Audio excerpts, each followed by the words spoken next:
My son called me at midnight. The same son I buried 3 years ago. My name is Arthur. I'm 78 years old. And last night, I discovered that the funeral I paid for, the grave I visit every week, and the grief that's been destroying me for 3 years, it was all a lie. It started with a phone call that should have been impossible. I was watching the late news when my phone rang. Unknown number. I almost didn't answer. Who calls at midnight? But something made me pick up. Hello, Dad. The voice hit me like lightning. Dad, it's me. It's Michael. I dropped the phone. Michael, my son, my only child, who died in a car accident 3 years ago. I picked up the phone with shaking hands. Who is this? Dad, it's really me. I know this is confusing. Michael died 3 years ago. Dad, I need to explain everything. Can you meet me? This is sick. Whoever you are, this is sick. Dad, remember when I was 8 and broke Mom's china cabinet? You made me work all summer to pay for it. My legs went weak. Only Michael would know that story. Remember the secret fort we built in the basement when I was 10? You helped me wire electricity down there. Stop. Dad, remember what you told me the night before I got married? You said Sarah wasn't right for me, but you'd support my choice anyway. I sat down hard. These weren't public memories. These were private moments between father and son. Michael, yes, Dad, it's really me. But you're dead. I went to your funeral. Dad, I need to see you. There's so much I have to explain. Where are you? I'm in town. Can you meet me at Miller's Diner on Route 9? The one we used to go to when I was a kid. Michael, if this is really you. It's really me, Dad. Why now? Why after 3 years? Because I'm in trouble, and you're the only person who can help me. I hung up and sat staring at the phone. This was impossible. I'd seen Michael's body, identified it at the morgue, planned his funeral.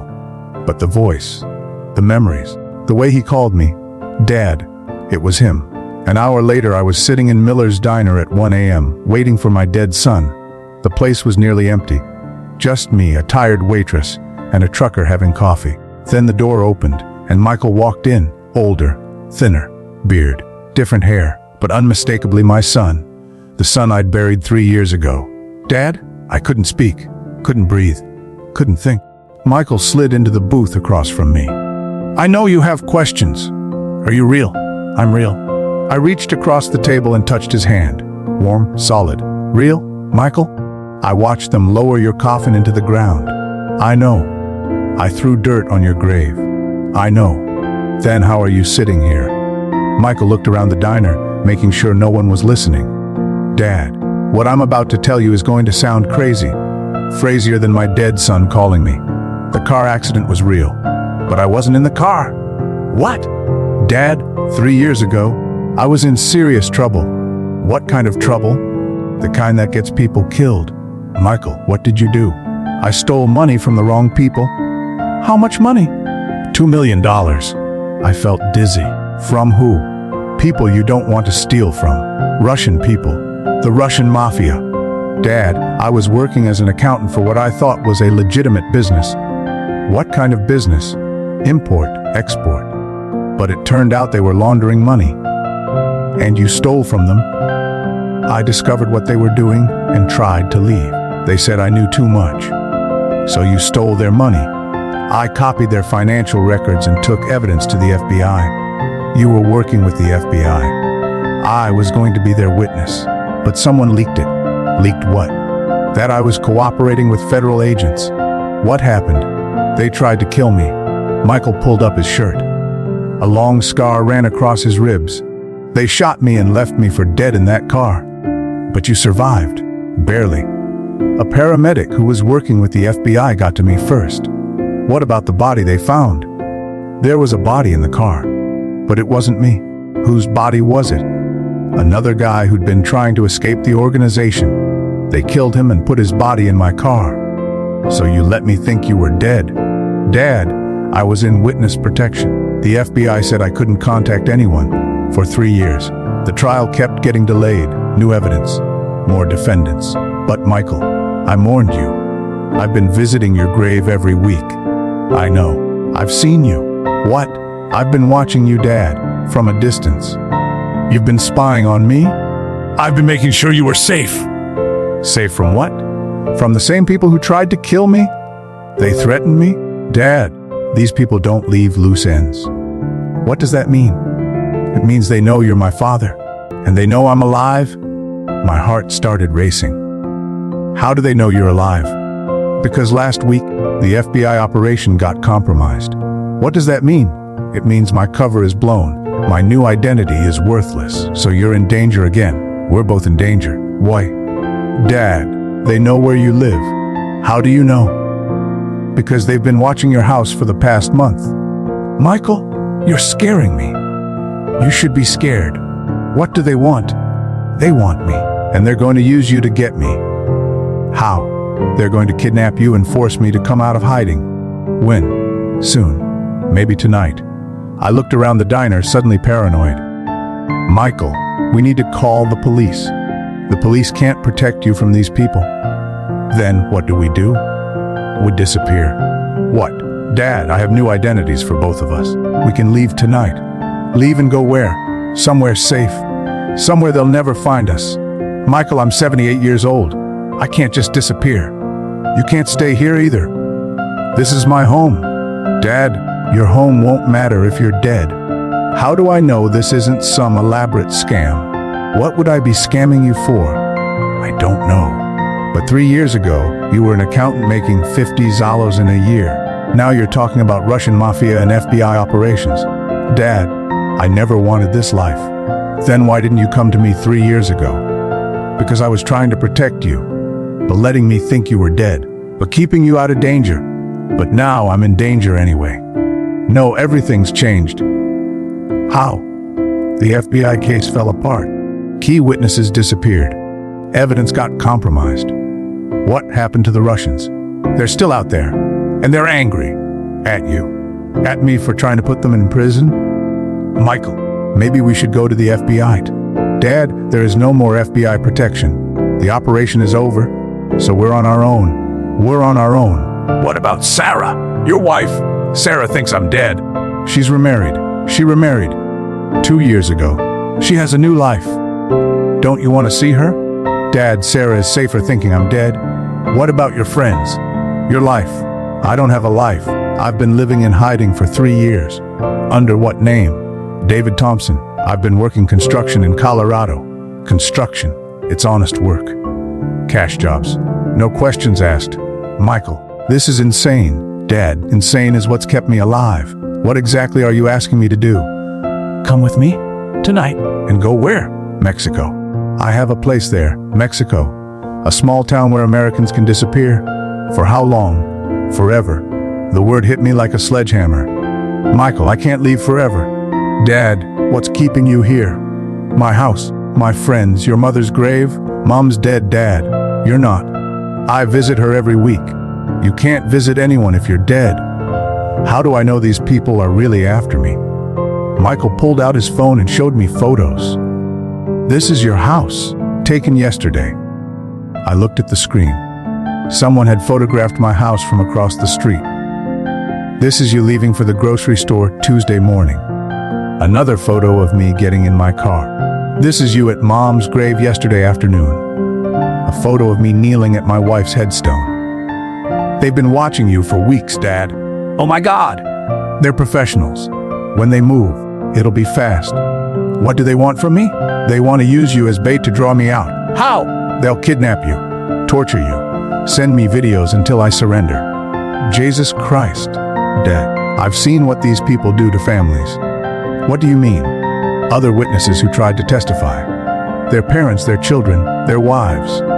What happened to them? They're all dead. I felt sick. Michael, how did you get involved with these people? I answered a job posting for an accountant. The pay was good, the work seemed legitimate. When did you realize it wasn't? About 6 months in, I started noticing irregularities. What kind of irregularities? Money coming in that didn't match any invoices. Payments going out to companies that didn't exist. What did you do? At first, nothing. I figured it wasn't my business. When did it become your business? When they asked me to create false financial reports. And you refused. I should have. But I was scared of losing my job, so you helped them launder money. For about a year, yes. Michael, why didn't you come to me? Because I was ashamed, and because I was in too deep. When did you decide to go to the FBI? When they asked me to help them murder a witness. They asked you to help with murder? They wanted me to provide financial, and he was going to testify against them. Information they could use to find him. Information they could use to kill him and so you went to the FBI instead? I went to the FBI that same day. How long were you working with them? 6 months with men within them. We were building a case against the entire organization. What went wrong? Someone in the FBI was working for them. A corrupt agent. A corrupt prosecutor. He was feeding them information about our investigation. So they knew you were cooperating. They knew everything. That's when they tried to kill you. They lured me to a meeting, said they wanted to discuss my future with the company. But it was a trap. 3 guys with guns. They shot me and threw me in the car with another body. How did you escape? I didn't escape. The FBI rescue team got to me. They were following you. They knew it was a trap, but they got there 30 seconds too late. Too late for what? Too late to save the other guy. He was already dead, but they saved you. Barely. I lost a lot of blood, so the FBI faked your death. They used the other guy's body, changed the dental records, made it look like I died in the crash. What about DNA? Dad, the car burned. There wasn't much left to test, and I identified the wrong body. You identified what you expected to see. Michael, I was so destroyed. I couldn't eat, couldn't sleep. I know. I wanted to tell you so badly. Why didn't you? Because the FBI said contact with family would compromise the investigation. For 3 years, the case kept getting bigger. More defendants, more evidence. But now it's over. No, it's dead. The prosecutor who was feeding them information destroyed all our evidence. So they're free. They're free and they're angry. At you. At me for trying to destroy their business. Michael, what if we go to different FBI agents? Dad, I don't know who to trust anymore. What about local police? Local police can't protect us from an international criminal organization. So our only option is to run. Our only option is to disappear. Forever. Until they're all dead or in prison. How long could that take? Years. Maybe decades. Michael, I'm 78 years old. I don't have decades. You don't have days if we don't leave tonight. How do you know they're moving tonight? Because my FBI contact warned me. They're planning something for tomorrow. What kind of something? A home invasion. They're going to take you while you're sleeping. How does your FBI contact know this? He's been monitoring their communications. If he can monitor them, why can't he arrest them? Because monitoring isn't enough for arrests, and the evidence gets thrown out if it's obtained illegally. This is all insane. Dad, insane is reality now. What about my medications, my doctor appointments? I have your medications, and there are doctors in Mexico. You have my medications. I've been preparing for this day for months. How did you get my medications? I have connections. What kind of connections? The kind you make when you're hiding from killers. Michael, I need time to think about this. We don't have time. How much time do we have? Hours. Maybe minutes. Minutes. Dad, they could be outside right now. I looked out the diner window. The parking lot looked normal. I don't see anyone. You wouldn't. These people are professionals. Michael, what if you're wrong? What if they're not after me? What if I'm right and you die because we waited? What about my house? My things? Things can be replaced. You can't. What about your mother's grave? A mom would want you alive. How do you know? Because she loved you more than anything. She loved you too. And she'd want us both safe. Michael, if we go to Mexico, will I ever see home again? I don't know. Will I ever see my friends again? I don't know. Will I die in a foreign country? Dad, you'll die tonight if we don't leave. How do you know? Because that's what these people do. I sat there looking at my son, my supposedly dead son. The son I'd grieved for 3 years. The son who was asking me to give up everything I'd ever known. Michael, What kind of life would we have in Mexico? We'd be alive, but what would we do? Whatever we had to do. I don't speak Spanish. You'll learn. I'm 78 years old. You're also smart and tough. What if I get sick? I'll take care of you. What if you get killed? Then you'll have to take care of yourself. Michael, this is asking a lot. Dad, I'm asking you to live. I'm asking you to give up everything to live. What's everything worth if you're dead? I looked at my son, really looked at him. He was scared, desperate, but he was also determined. If we do this, there's no going back. There's no going back. And you really think they'll kill me?